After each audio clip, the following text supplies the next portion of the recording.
గత శతాబ్దపు ప్రారంభంలో పెళ్లికి బొమ్మలాటకి తేడా తెలియని పసికందులకి పెళ్లిళ్లు చేసేవారు.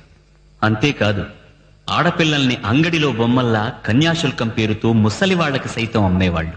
ఆ స్థితి నుంచి కొన్నేళ్లకు బయటపడింది స్త్రీ. ఆడపిల్లకి తను చేసుకోబోయే భర్తని కనీసం చూసే అవకాశం కూడా ఇచ్చేవాళ్లు కారు.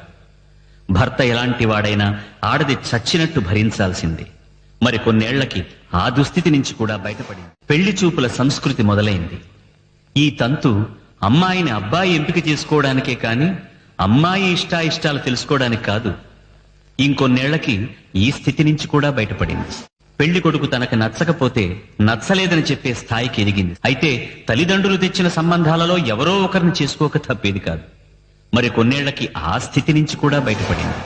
గత శతాబ్దం చివరికి వచ్చేసరికి నచ్చని వాణ్ణి నచ్చలేదని చెప్పడమే కాకుండా నచ్చిన వాణ్ణే పెళ్లి చేసుకునే స్థాయికి ఎదిగింది. అయినా ఇప్పటికీ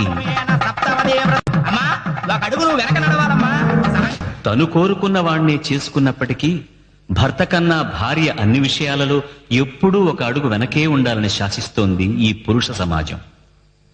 ఈ ఒక్క అడుగు కూడా భర్తతో సహా ముందుకు వేసి కలిసి నడిచే రోజు రావడానికి మరో దశాబ్దం పడుతుందో ఇంకో శతాబ్దం పడుతుందో.